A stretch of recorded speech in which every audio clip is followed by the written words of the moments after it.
ओम। वाणी चल रही थी 19 जुलाई 1968 प्रातः क्लास पहले पेज के मध्यांश में बात चल रही थी।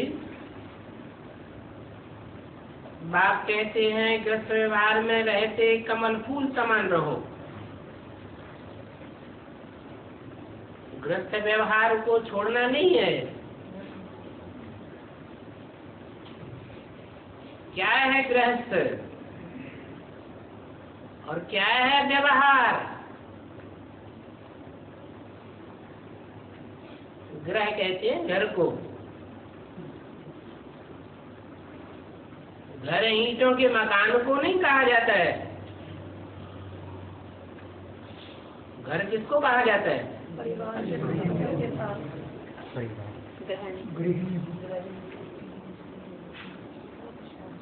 शास्त्रों में मनुष्य गुरुओं ने लिख दिया है कि न ग्रहम ग्रहम मिथ्याहु गृहिणी ग्रहम उच्यते। गृहिणी ही घर कही जाती है, लेकिन वास्तव में गृहिणी तो घर गृहस्थ का एक संबंध है और बुद्धि को खींचने वाला मुख्य संबंध तो है, लेकिन और भी संबंध तो है। उनको मद्देनजर नहीं किया जा सकता। बच्चों का संबंध है, भाई बहन का संबंध है, तो संबंध तो बहुत तेरे हैं। उन संबंधों में बुद्धि स्थिर हो जाए,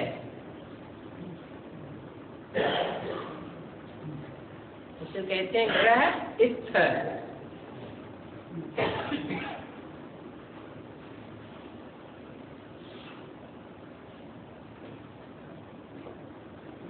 ग्रस्त परिवार में ऐसे बुद्धि स्थिर हो जाए जैसे कमल का फूल कीचड़ में स्थित रहता है।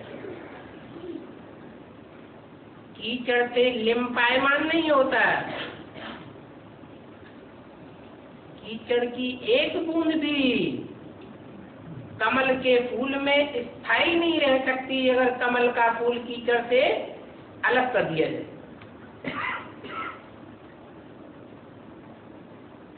एक सेकंड में निवृत्त। किसी बाबा कहते हैं एक सेकंड में निराकारी।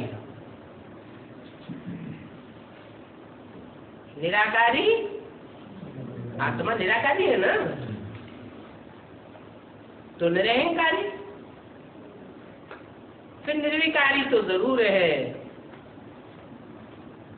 तो ऐसी स्टेज बनानी है, अपना भविष्य ऐसा बनाना है।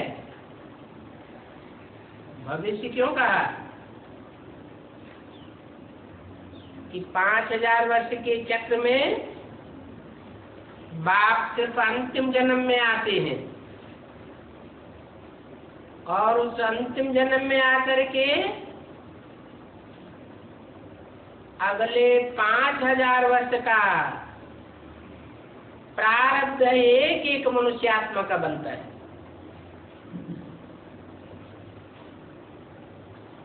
तो भविष्य में ही तो बनता है। बाप जो पढ़ाई पढ़ाते हैं वो भविष्य के लिए पढ़ाते हैं या वर्तमान जन्म के लिए पढ़ाते हैं? भविष्य के लिए पढ़ाते हैं। इसलिए बोला अपना भविष्य ऐसा कमल फूल समान स्थिर रहने वाला बनाना है। ऐसे न हो कि उन संबंधों में ही बुद्धि लिम्पायमान बनी रहे। छूटना चाहे तो छूट न सके।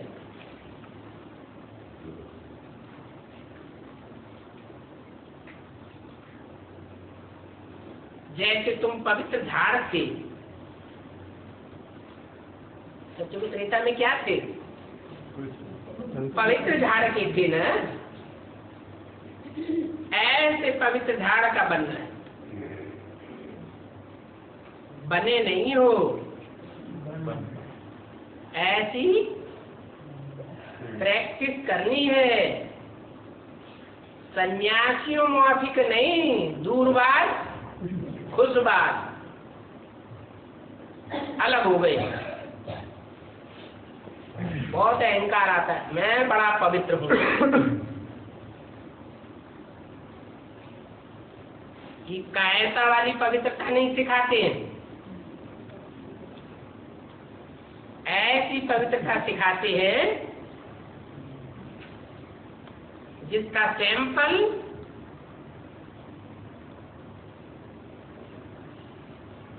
शिव के मंदिर में रखा हुआ है।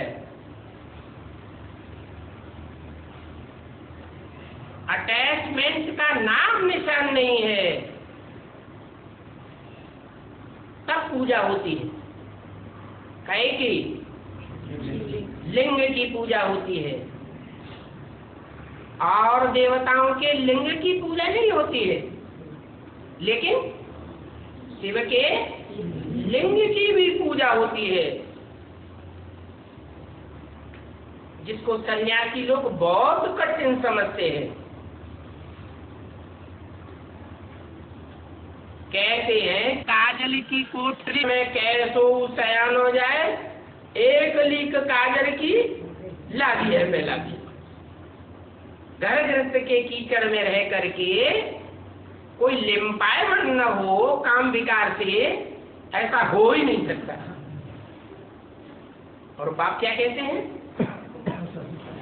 ये संभव है। ऐसी भी दुनिया थी 2500 साल की, जहाँ प्रत्येक देवता ऐसी स्टेज में स्थित था। ऐसे नहीं कि देवताओं का ग्रहस्थ होता नहीं है।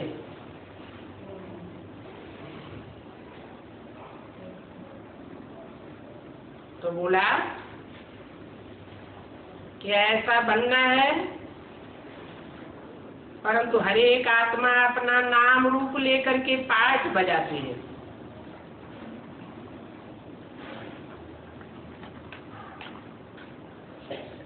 और जो भी पाठ बजाई है आत्माओं ने, उनमें तुम्हारा ये है अंतिम जन्म का पाठ। क्या?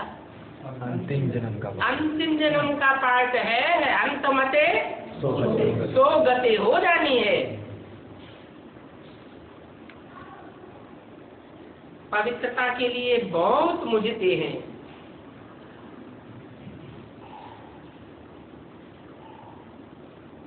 अंदर में आता है, क्या करें?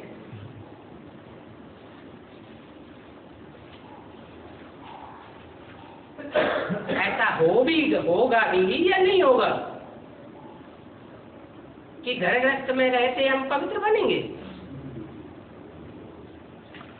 कितना मुझते हैं, सोचते हैं कैसे कंपेनियन होकर के रहे, कहाँ झंझट में फंसे हुए। दूर हो जाए तो अच्छा है। कोई तो संकल्प आता है मर जाए तो अच्छा है।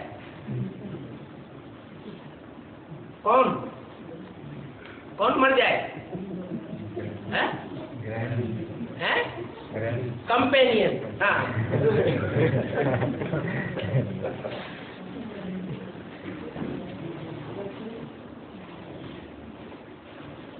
अब कंपेनियन होकर के रहने का भी अर्थ क्या है?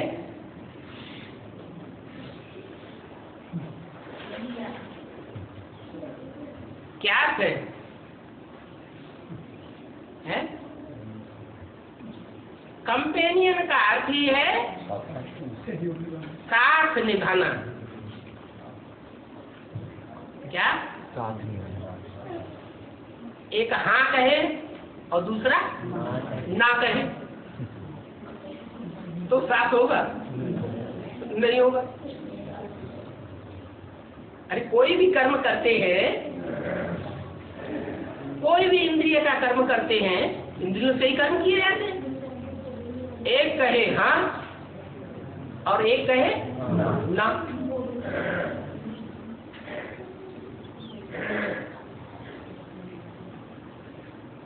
तो मोस्टली ना कौन कर देते हैं? है? और हाँ कौन कर देते हैं? है? काम की विकृति का सवाल जहां आता है तो साथ में रह करके विजयी बनने के लिए मोस्टली अब तक कौन हाँ करते रहे और कौन ना करते रहे? 2500 वर्ष में हिस्ट्री क्या कहती है? अरे पुरुषों ने ना किया, छोड़ के क्या किया? भाग गई। ऐसे ही हुआ ना? कन्या माता तो नहीं भागी, रानियां तो नहीं भागी, राजा है, बड़े बड़े राजा है, छोड़ करके भाग गए। अभी बाप कहते हैं रानियां निकलेंगी जो बड़े बड़े राजा बनने वाली आत्माओं की परवाह नहीं करेंगी। तो अभी उल्टा हो जाता है। जब बाप आते हैं तो उल्टा हो जाता है। क्या उल्टा हो जाता है? है? कौन ना करते हैं? अभी बाप आए हुए हैं तो ना कौन करते हैं और हाँ मोस्टली कौन करते हैं? अरे कन्या माता है ना, और पुरुष तो ना करते ही नहीं। मुरली में और धक्का लगाई दिया बाबा ने, सब पुरुष, दुर्योधन दुशासन।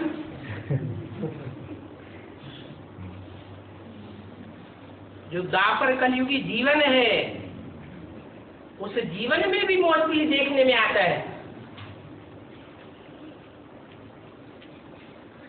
स्त्री पुरुष जब एकदम जर्जरीभूत हो जाते हैं, वयोवृद्ध हो जाते हैं, तो क्या देखने में आता है? प्रैक्टिकल में देखने में आता है जो मरने वाले पुरुष होते हैं उनकी गर्दन कैसे चलती है, और जो स्त्रियां होती हैं उनकी गर्दन कैसे चलती है।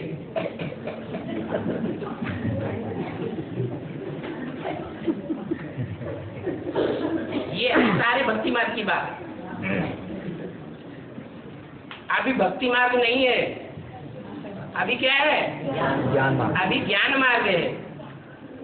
ऐसा उल्टा हो गया।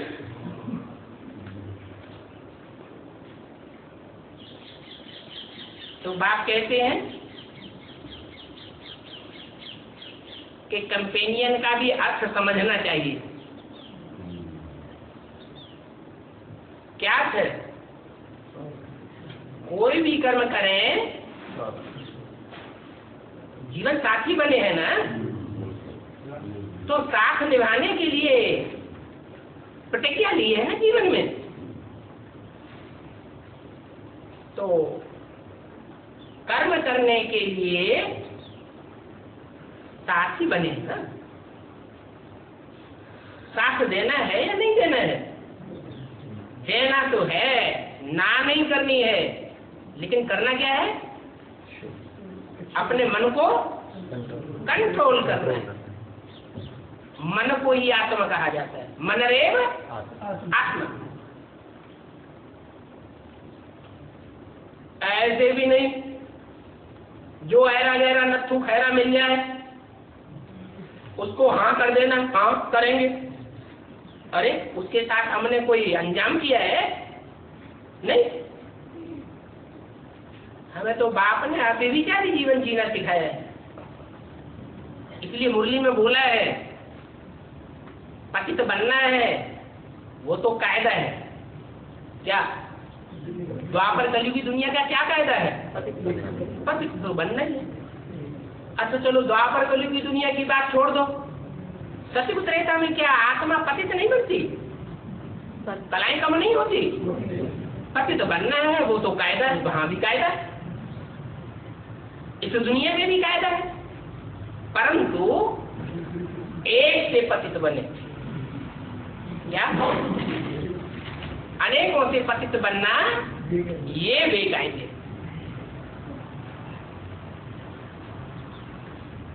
पतित बनता कौन है? आत्मा बनती है, शरीर है। अच्छा तो सन्यासी वाली बात हो गई। सन्यासी कहते हैं आत्मा तो निर्लेप है।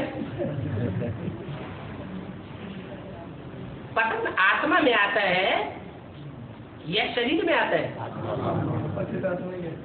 पतित आत्मा कहा जाता है, पतित शरीर नहीं। शरीर तो है ही पतित। ये 5 तत्व क्या है ना दुनिया के? तमो प्रधान है, तत्व प्रधान। 5 तत्व थोड़े ही है, ये शरीर भी कैसा है? तमो प्रधान। 9 द्वारे हैं शरीर में, 9 द्वारों में से गंध निकलता है या सुगंध निकलती है? गंध निकलती है। तो पतित शरीर तो है, लेकिन शरीर पतित से जो हम कर्म कर रहे हैं, उस कर्म में ऐसी शक्ति भरी हुई हो आत्मिक कि शरीर की भी शक्ति क्षीण न होने पावे। क्या? शरीर की भी शक्ति क्षीण न होने पावे, क्योंकि 5 तत्वों को भी हमें क्या करना है? पावन बनाना है। जब तक 5 तत्वों को भी पावन नहीं बनाया, तब तक हम दुनिया को पवित्र नहीं बना सकते। और 5 तत्वों में पहले अपना शरीर। तो पावन बनाने के लिए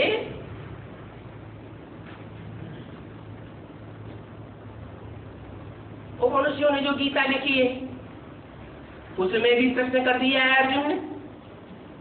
भगवान से प्रश्न किया। क्या प्रश्न किया? हे भगवान, ये मन बड़ा चंचल है, ये कंट्रोल नहीं होता है। जो इंद्रियां हैं, उन इंद्रियों के बीच में सबसे पावरफुल इंद्रिय कौन सी है? मन। और जो सबका राजा है इंद्रियों का, वो ही कंट्रोल नहीं होता है।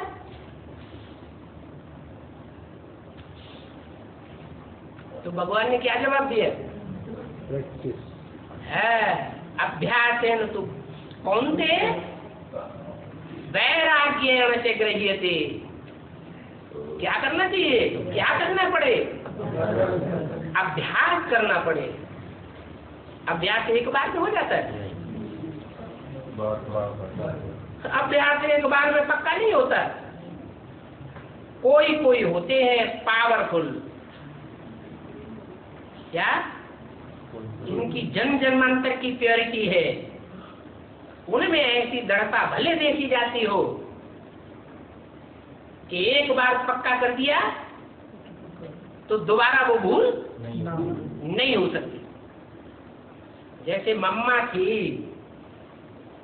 छोटी माँ थी ना कि बड़ी माँ थी? छोटी माँ थी। छोटी माँ की ये विशेषता थी, एक बार जो भूल हो गई वो भूल दोबारा नहीं होती थी। ऐसी तो बिरली आत्माएं होंगी या बहुत होंगी? बिरली। कोई तो अपने विद्यार्थी जीवन के अनुभवी हैं, एग्जाम देने जाते हैं, 20 बार पाठ को रिवाइज करते हैं,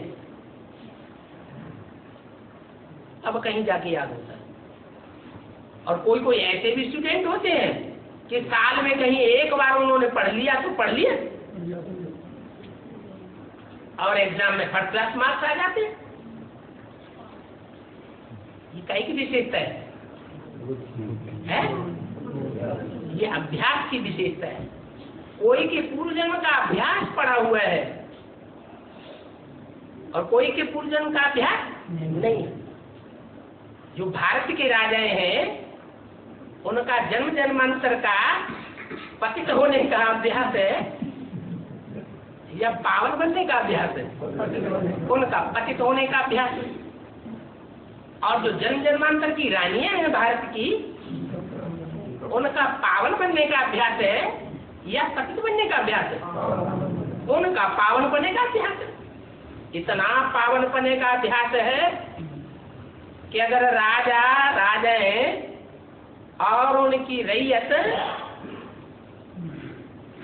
सेना में भर्ती होकर के लड़ाई में चली गई और संभावना देखी कि ये हार जाएंगे, या पता चला कि हार गए, तो क्या कर देती थी? जौहर कर देती थी। अपनी पवित्रता को खंडित नहीं होने देती थी। तो उनकी तो जन्म जन्मांतर की पवित्रता की या अपवित्रता की अभ्यास पक्का पड़ा।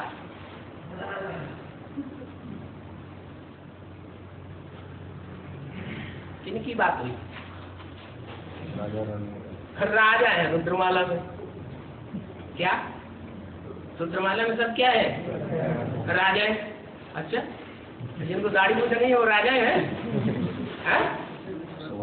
वो भी स्वभाव संस्कार से राजा है। तो रुद्रमाला में तो सारे ही राजा हैं, जन्म जन्मांतर के पतिताभ्यास वाले हैं। और उन्हें अभ्यास अभी क्या करना है? पावन बनने का अभ्यास करना है। तो जब पावन बनने का अभ्यास करना है, तो अभ्यास अकेले कर लेंगे क्या? पक्का हो जाएगा? है? नहीं होगा। कुमार कहेंगे हम तो शादी करेंगे। जो एडवांस तो कुमार है वो क्या कहेंगे? हम तो शादी करेंगे। तो क्या ये उनका कहना सही है? है? सही है? क्यों? उनका पावन बनने का अभ्यास कैसे होगा?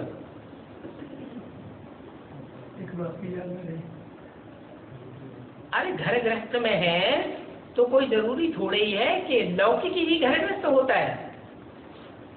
अलौकिक में भी तो घर गृहस्थ है। क्या घर गृहस्थ में मिलना जुलना नहीं होता है?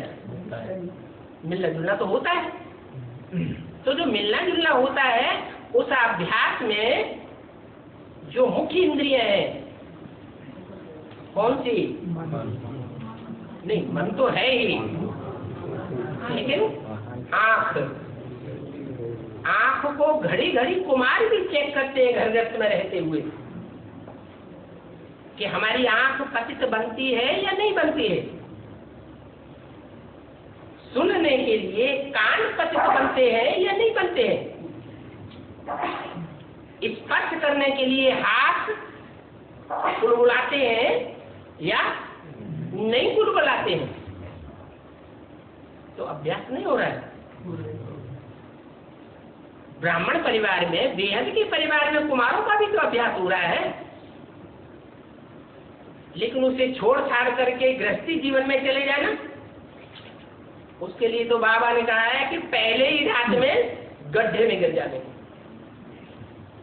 क्योंकि यहाँ तो फिर भी संगठन का बल मिलता है और बाहर की दुनिया में तो बिल्कुल संगठन का बल भी नहीं मिलेगा, ज्ञान का बल भी नहीं मिलेगा और योग का वातावरण भी नहीं मिलेगा। और सबसे बड़ा बल है ईश्वरीय सेवा का। जो बाप कहते हैं सबसे उन बच्चे मुझे बहुत प्रिय हैं। अगर हम ईश्वरीय सेवा में लगे रहेंगे तो शिव बाबा ऐसे बच्चों को खुद याद करते हैं। किसको याद करते हैं? सर्वसेवक बच्चों को याद करते हैं। तो जिनको बाबा खुद याद करेगा उनका योग बल सबसे ज्यादा तीखा होगा या कमजोर होगा? सबसे ज्यादा तीखा हो जाएगा। तो ये जो अभ्यास है इसके लिए उलट पलट संकल्प लाने की दरकार नहीं है, चाहे गृहस्थी जीवन वाला हो लौकिक में और चाहे कुमार जीवन वाला हो। तो कंपेनियन का भी अर्थ नहीं समझते। विलायत में जब बूढ़े होते हैं तो फिर कंपेनियन रखने के लिए शादी करते हैं।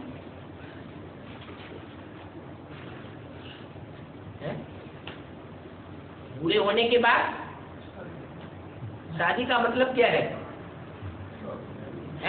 दुनिया में तो यही समझते हैं कि शादी का मतलब है विकारों में गिरना, विकारी कर्मेंद्रियों से सुख भोगना। लेकिन क्या विलायत में बूढ़े होने के बाद शादी नहीं करते हैं? करते हैं तो किस लिए करते हैं? साथ निभाने के लिए करते हैं, एक दूसरे की परवरिश करते रहे इसके लिए करते हैं, संभाल करने के लिए शादी करते हैं ना। ऐसे बहुत हैं जो ब्रह्मचारी रहना पसंद करते हैं, शादी भी कर लेते हैं बूढ़े होने पर और फिर ब्रह्मचारी भी बनते हैं। तो जो ब्रह्मचारी जीवन में भी रहते हैं, बूढ़े भी हो जाते हैं, शादी कर लेते हैं, उनका मकसद क्या होता है? एक दूसरे की मदद करना, संभाल करना। वो तो लौकिक जीवन की बात हो गई। यहाँ ब्राह्मणों का अलौकिक जीवन है, अलौकिक पुरुषार्थ है, अलौकिक जीवन है, अलौकिक चलन है। तो यहाँ क्या कंपेनियन बन करके एक दूसरे को अलर्ट नहीं कर सकते? एक दूसरे की संभाल नहीं कर सकते? है? कर सकते हैं या नहीं कर सकते? कर सकते हैं। माया एक के ऊपर अटैक करती है तो दूसरा थाम ले, दूसरे के ऊपर माया अटैक करती है तो पहला थाम ले। संभाल तो कर सकते हैं ना। तो ऐसे बहुत हैं। अब सन्यासियों उदासियों की तो बात ही अलग है। गृहस्थ में रहने वाले भी बहुत होते हैं जो शादी करना पसंद नहीं करते।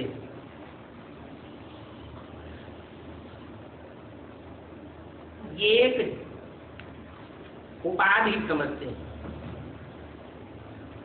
इसको। उपाधि माने विघ्न, पुरुषार्थी जीवन में विघ्न समझते हैं। शादी करना, फिर बाल बच्चों आदि की संभाल करना, कौन झंझट में पड़े।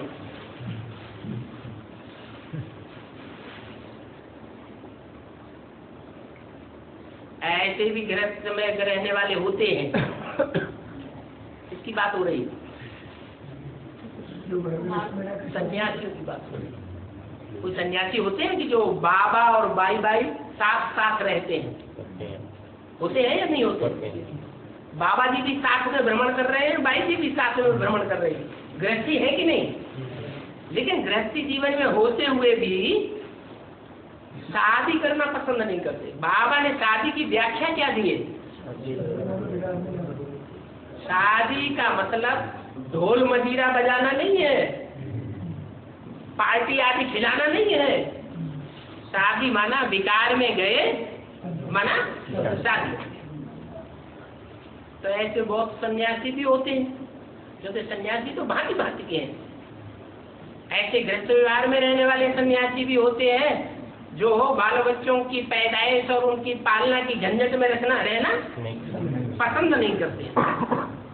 उपाधि समझते हैं, विघ्न समझते हैं पुरुषार्थी जीवन का।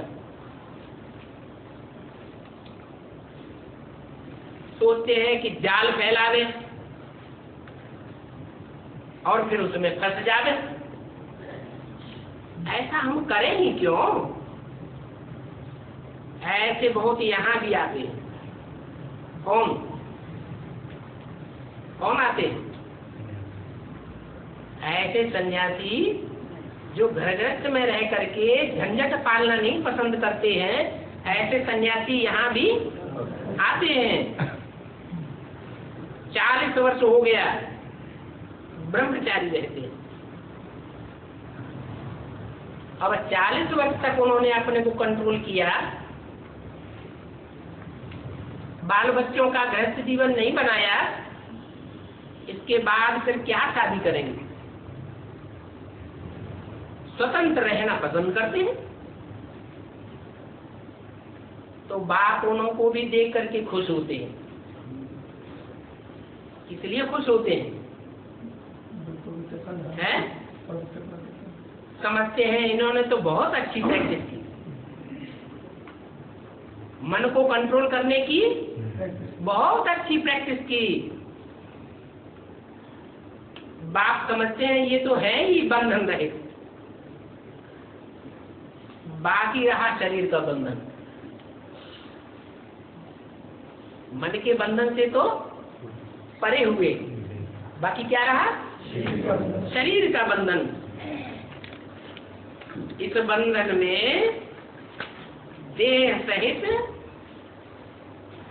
देह के संबंध, देह का लगाव, देह के पदार्थ सब भूलना होता है।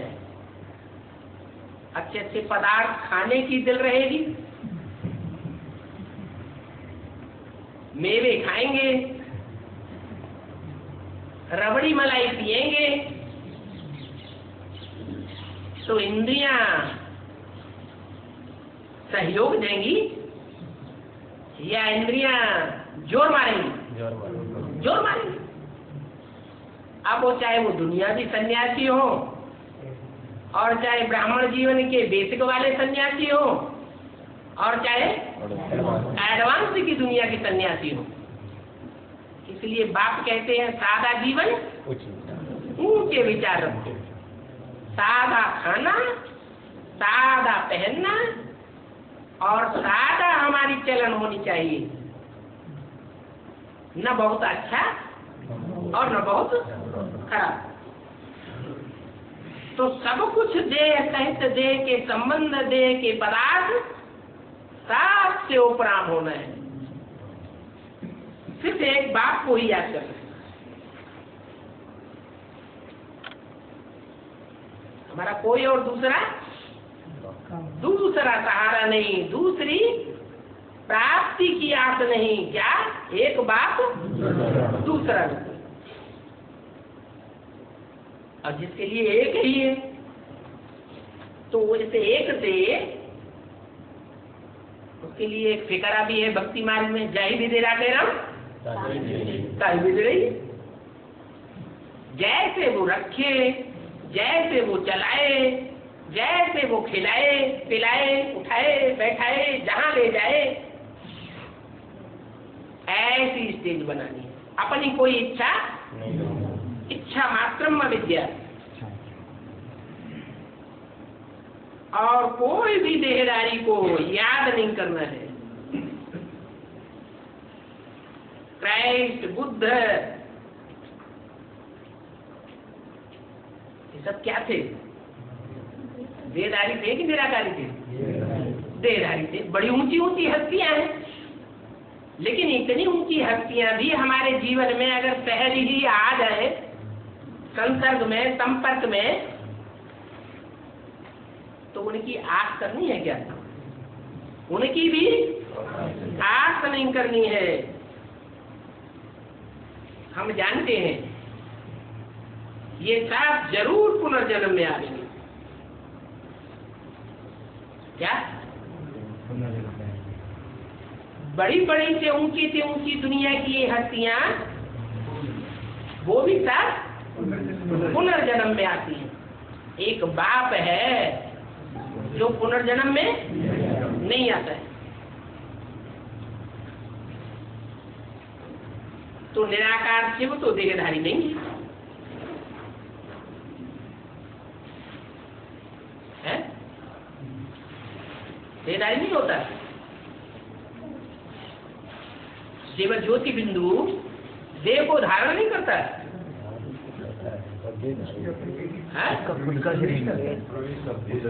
प्रवेश करता है, देह धारण करता है कि नहीं?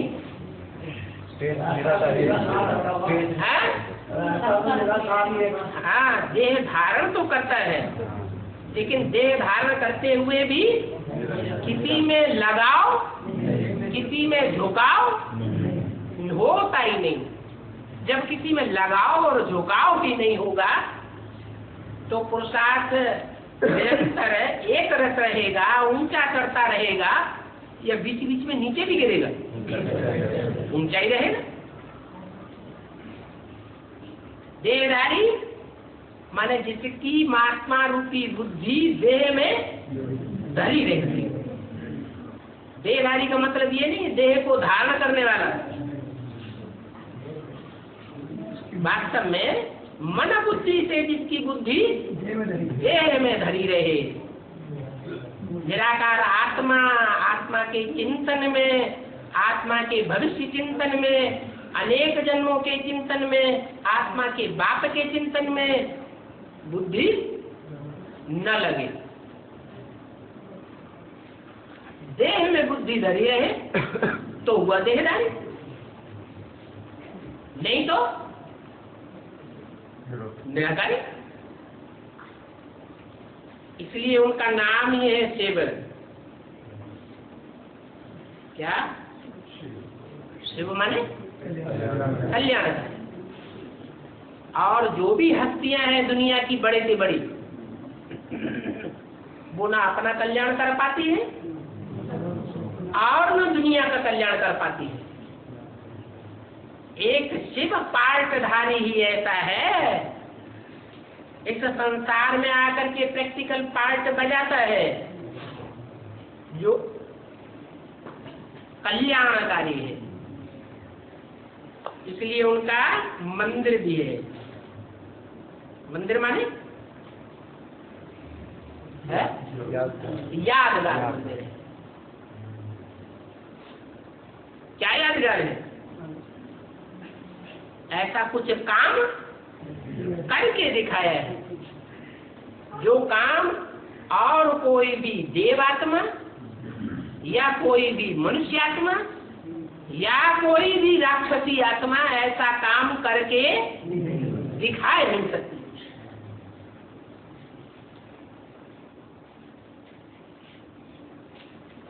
कर्म करने के पुरुषार्थी तो है, लेकिन ऐसी स्टेज धारण करके कोई भी नहीं दिखा सकता। तुम्हारी आत्मा को ही आत्मा कहा जाता है? आत्मा को क्या कहा जाता है? आत्मा क्या नाम होता है? नहीं, लेकिन होने की आत्मा को आत्मा कहा जाता है। क्या क्या कहा जाता है? उनकी आत्मा को शिव कहा जाता है। उनकी बिंदी का ही नाम शिव है। तुम शरीर धारण करते हो तब तुम्हारा नाम पड़ता है, और वो शरीर धारण ही नहीं करता। शरीर में उसकी बुद्धि कभी भी रमती ही नहीं है, तो देहधारी तो हुआ ही नहीं। तुम्हारे शरीर का नाम रखा जाता है किस आधार पर? तुम्हारा शरीर के ऊपर नाम क्यों रखा? आत्मा का नाम क्यों नहीं रखा जाता? तुमको कोई कहता है शालिग्राम, शालिग्राम इधर आओ कहता है? नहीं। तो तुम्हारा शालिग्राम नाम नहीं रखा जाता, तुम्हारा आत्मा नाम नहीं रखा जाता, तुम्हारा नाम शरीर के ऊपर पड़ता है। तो तुम्हारा नाम शरीर के ऊपर क्यों पड़ता है? क्या शिव शरीर के द्वारा काम नहीं करता? तुम भी शरीर के द्वारा काम करते हो और वो भी शरीर के द्वारा काम करके जाता है, तो उसका नाम आत्मा के आधार पर क्यों रखा जाता है और तुम्हारा नाम शरीर के आधार पर क्यों रखा जाता है? अरे नाम का आधार क्या है? काम। उसमें उसके काम में और तुम्हारे काम में क्या विशेष अंतर है? अरे कुछ अंतर है कि नहीं? क्या अंतर है? वो काम जो करता है शरीर के द्वारा और हम जो काम शरीर के द्वारा करते हैं उसमें ये भारी अंतर है। क्या? हाँ, हम रथ के लिए ही करते हैं। क्या? हम जो भी कर्म करते हैं किसके लिए करते हैं? रथ के लिए करते हैं। चाहे देवता हो, चाहे मनुष्य हो, चाहे महात्मा हो, उदासी सन्यासी हो, राक्षस हो, किसके लिए करता है? रथ की प्राप्ति के लिए करता है, रथ के सुख के लिए करता है। और वो जो भी कर्म करता है भले रथ के अंदर आकर के करता है, लेकिन स्वार्थ के लिए नहीं करता है। सारा ही काम जो भी करता है परमार्थ के लिए करता है। कितना वास्ट अंतर है। क्योंकि नाम तो काम के आधार पर ही पड़ता है। तो देखो, आत्मा का नाम नहीं रखा जाता,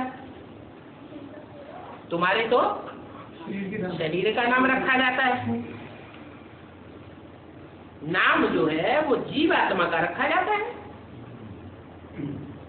और जो परमपिता परमात्मा शिव है, क्या वो आकर के जीवन में रहकर पार्ट नहीं बजाता है? जीवन में रहकर पार्ट तो बजाता है ना। फिर भी उसके जीवात्मा का पार्ट उसका नाम नहीं है। आत्मा को तो आत्मा ही कहेंगे, आत्मा आत्मा ही है। उनको पार्ट मिला हुआ है कितने जन्मों का है? आत्मा को कितने जन्मों का पार्ट मिला हुआ है? 84 सब आत्मा को नंबर।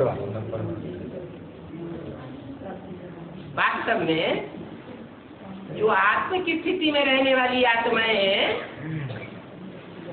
रियलिटी में जो आत्मा बन जाती है, भगवान आते हैं आत्मा बनाने के लिए। तो जो रियलिटी में आत्मा बन जाती है, देह का भान जिनका छूट जाता है, ऐसी आत्माएं 84 जन्म लेती है। क्या? ऑलराउंड पार्ट बजाने की शक्ति उनमें है। और दूसरी आत्माएं जो है वो ऑलराउंड पार्ट नहीं बजाती, माने उनके मुकाबले वो शक्तिशाली है या कमजोर है? 84 जन्म लेने वाली आत्माओं के मुकाबले और दूसरी आत्माएं कमजोर कही जाए या शक्तिशाली कही जाए? कमजोर है, क्योंकि ऑलराउंड पार्ट तो बजाती नहीं। तो ये भी समझाया है कि ये तुम्हारी आत्माओं का अविनाशी पार्ट है ड्रामा में। ये पार्ट कभी खलास नहीं हो सकता, इसमें कुछ भी अदली बदली नहीं हो सकता।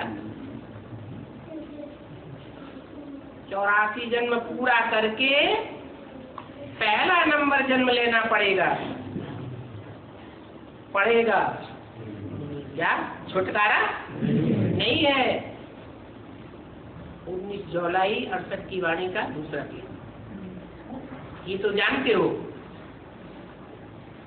पहले हमारा धर्म कर्म जो श्रेष्ठ था, वो धर्म, वो धारणा और वो देवताई कर्म हमारा भ्रष्ट हो गया। कैसे? धारणाएं भी श्रेष्ठ थी। कैसी धारणाएं थी? दिव्य धारणाएं थी, देवताई धारणाएं थी। मानवीय या राक्षसी धारणाएं नहीं थी। और कर्म भी, जो कर्मेंद्रियों से कर्म करते थे वो श्रेष्ठ कर्मेंद्रियों से, वो श्रेष्ठ इंद्रियों से कर्म करते थे, भ्रष्ट इंद्रियों से कर्म नहीं करते थे। भ्रष्ट इंद्रियों से कर्म करने के शौकीन नहीं थे, अभ्यास ही नहीं था। अभी हमारा धर्म और कर्म और कर्मेंद्रियां भ्रष्ट बन गई। ऐसे नहीं कि देवी देवता धर्म ही खत्म हो गया। क्या देवी देवता धर्म तो है, देवी देवता धर्म खत्म नहीं हो गया है, प्रायः लोप है। प्रायः लोप का मतलब पूरा लोप नहीं है, कुछ न कुछ है। लेकिन जो भी कुछ है उसमें वो प्योरिटी की धारणा, जो देवताओं की प्योरिटी थी, मेरा तो एक दूसरा न। राधा की दृष्टि कृष्ण में ही और कृष्ण की दृष्टि राधा में ही डूबती थी। वो धर्म की श्रेष्ठता, धारणा की श्रेष्ठता और कर्मेंद्रियों की श्रेष्ठता, ज्ञानेंद्रियों की श्रेष्ठता अब हमारे में, भले देवता धर्म के भी हों, कहीं कहीं मिल जाए 60-60 लोगों का परिवार एक चूल्हे पर खाना खाता है, जेठानियां देवरानियां सब मिलकर के रहती है, ढेर बच्चे हैं, सब कंट्रोल में रहते हैं। जो परिवार का मुखिया है वो ऐसे रहता है परिवार में जैसे एक राजा का राज्य हो। क्या या वहां बड़े लड़के की ज्यादा चलेगी? है? नहीं, जो परिवार का मुखिया होगा कितना भी जयीफ हो जाए, वयोवृद्ध हो जाए, तो भी परिवार के जो भी भाते हैं छोटे बड़े, वो सब उसका सत्कार करने वाले होते हैं, मान करने वाले होते हैं। तो पूरे परिवार में एक का राज्य होता है। तो एक राजा होगा तो धर्म भी एक ही होगा, कुल भी एक ही होगा और भाषा भी एक ही होगी। फिर दो भाषाएं बोलेंगे, एक ही भाषा होगी। ऐसे तो नहीं हो सकता कि कांग्रेस पार्टी को वोट देने वाला हो और दूसरा जनता पार्टी को वोट देने वाला हो और तीसरा है बहुजन समाजवादी पार्टी को वोट देने वाला हो। ढेर की ढेर पार्टियों में पूरा परिवार अगर बटा हुआ होगा तो अनेक मतें हो जाएंगी या एक मत चलेगी? अनेक मत हो जाते हैं। तो देखो गाते भी हैं, देवताएं सर्वगुण संपन्न 16 कला संपूर्ण थे। ये महिमा देवी देवताओं के लिए ही गाई जाती है। लक्ष्मी नारायण दोनों ही पवित्र थे और पवित्र प्रवृत्ति मार्ग था। अभी ऐसे देवी देवता धर्म वालों का परिवार तो यदा कदा कहीं देखने में आ जाता है, लेकिन पवित्र प्रवृत्ति मार्ग नहीं कहेंगे। ऐसा कहेंगे अपवित्र प्रवृत्ति मार्ग हो गया है। अपवित्र प्रवृत्ति मार्ग कैसे बनता है और पवित्र प्रवृत्ति मार्ग कैसे बनता है? संघ के रंग से पवित्र प्रवृत्ति मार्ग बनता है और संघ के रंग से ही अपवित्र प्रवृत्ति मार्ग बनता है। द्वापर युग से क्या हुआ जो अपवित्र प्रवृत्ति मार्ग बन गया? जो और धर्मों के मुखिया आए और उनके पीछे पीछे हुजूम आया उनके फॉलोअर्स का, उनकी बुद्धि में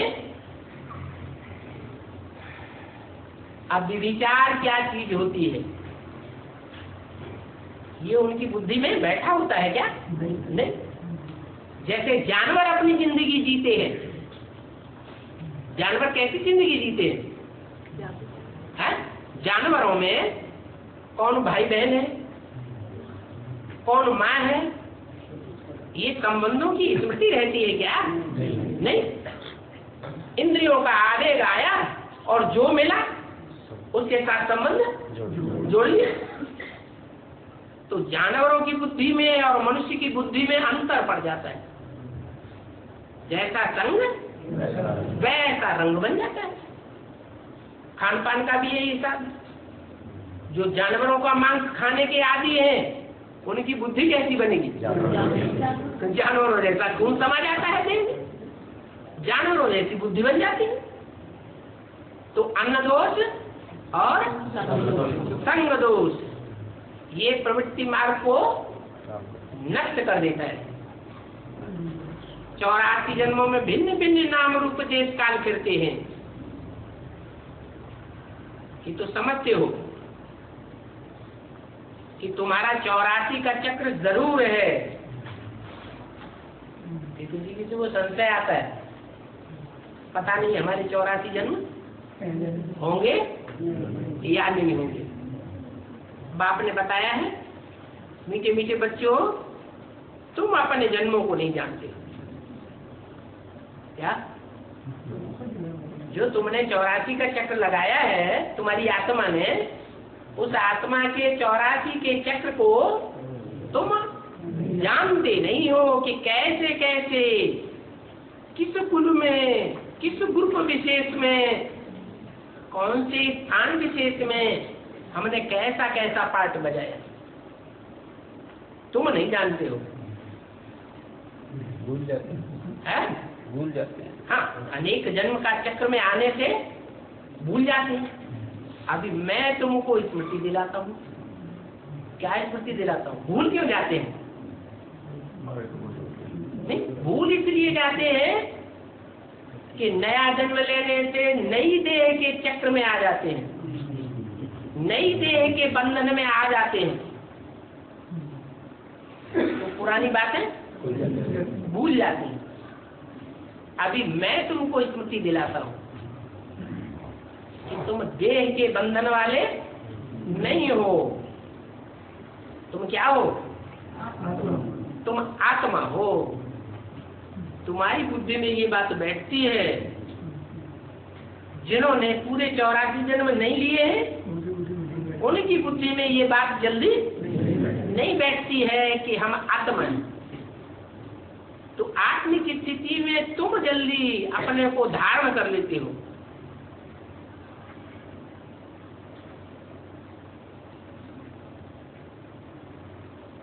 मैं तुम्हारी 84 जन्मों की कहानी सुनाता हूँ।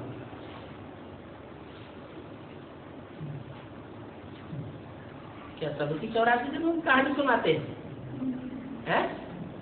नहीं, कहानी तो सुनाते हैं एक की, लेकिन एक के आधार पर अनेकों के पार्ट भी खुल जाते हैं। तो पहले जरूर पहले जन्म से ही लेकर के समझाना पड़ेगा। तुम देवी देवता धर्म वाले, प्रवृत्ति मार्ग वाले थे, फिर पुनर्जन्म लेते लेते भिखारी बने हो, तो देवताओं के आगे जाकर के माथा टेकते हो। माथा कब टेकते हैं?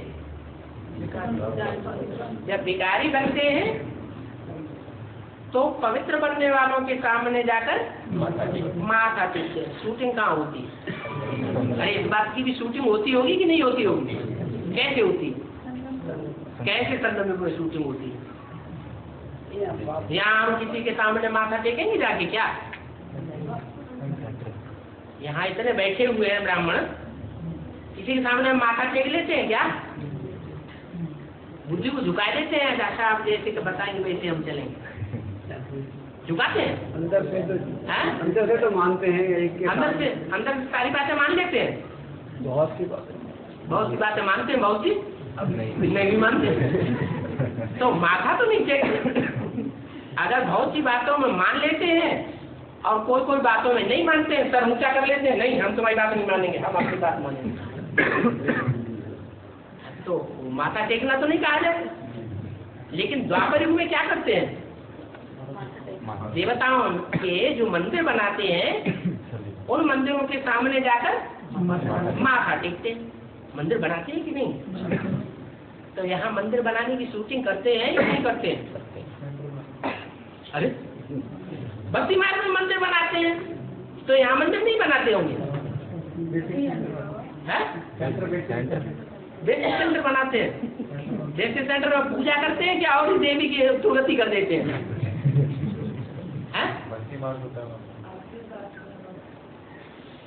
बेसिक सेंटर में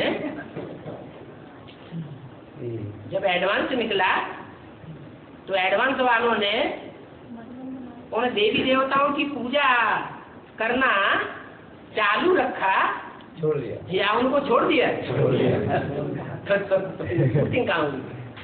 बेसिक में हुई ना, बेसिक में थे तब ही जो टीचर इंचार्ज थी उसके सामने मत्था टेका। हाँ, माथा टेका। थोड़े समय माथा टेका, फिर बाद में सब उखड़ गए। लेकिन भक्ति मार्ग में द्वापर युग में क्या किया? माथा टेकते रहे, मंदिर बनाए और माथा टेकते रहे। मानाने वालों ने बनाए, बड़े बड़े राजाओं ने मंदिर बनाए और फिर माथा टेकते रहे। क्या बाबा माथा टेकना तो अब हुआ है। कैसे? एक बाप दूसरा न कोई किसी के आगे से दिखाएंगे नहीं। हाँ, हाँ। एक बाप की ही बात मानेंगे। अच्छा, जब से पुरुषार्थी जीवन शुरू हुआ एडवांस का, तब से एक के सामने ही माथा झुकाया या अपनी आदतों के दास भी बन करके रहे? माथा एक ही आगे झुकाया, लेकिन आदतों के दास रहे। तो मनमानी करी ना, फिर तो मनमानी कर ली। तो मनमत पर चलना या मनुष्य मत पर चलना, ये तो देवताओं के सामने माथा झुकाना नहीं हुआ। अब यहाँ तो बात चल रही है कि जब द्वापर शुरू होता है तो देवताओं के देवियों के मंदिर बनाते हैं और उनके सामने जाकर माथा टिकाते हैं। ये शूटिंग कहाँ होती है? हाँ, ये शूटिंग होती कहाँ है? यहाँ संगम में शूटिंग होती है। संगम में ये भी शूटिंग होती है और संगम में ये भी शूटिंग होती है। द्वापर कलयुग जब खत्म होता है तो न देवताओं को मानते हैं न देवियों को मानते हैं। क्या?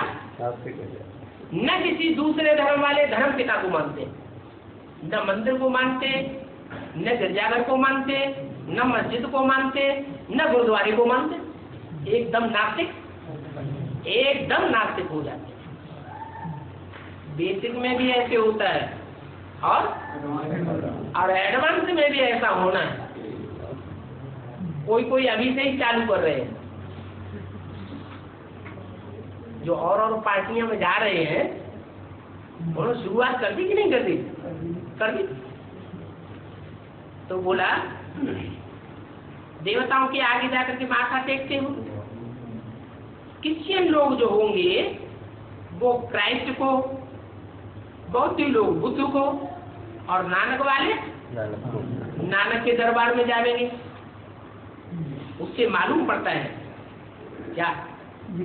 उससे मालूम पड़ता है ये किस धर्म के हैं। तो ये शूटिंग यहाँ मालूम पड़ने की होगी या नहीं होगी? है? किस बात से मालूम पड़ेगा? धर्म में जाएंगे जो यहाँ एडवांस में आ गए, एक बात को मान लिया, पहचान लिया, औरों की सेवा भी करते हैं, संदेश भी देते हैं, फिर क्या करते हैं? उस बाप को ठुकराए देते हैं और औरों को अपना बाप बनाए लेते हैं। तो पता चल जाता है कि ये इस धर्म में, इस ग्रुप में कन्वर्ट होने वाला है। क्योंकि मुरली में बोला है जो जिस धर्म का होगा वो उसी की बात मानेगा ना। मान लो कोई इस्लाम धर्म का होगा, है? बेसिक में मान लो कोई इस्लाम धर्म का है, तो वो ब्रह्मा की मुरली मानेगा, नारायण बनने वाली आत्मा की बात मानेगा, लक्ष्मी बनने वाली की आत्मा की बात मानेगा, या जो इस्लाम धर्म में कन्वर्ट होने वाली साबित हो रही हो वो तो नारायणी की बात मानेगा, उसी की बात मानेगा। तो क्या साबित हो जाता है कि ये सब इस्लाम धर्म के हैं।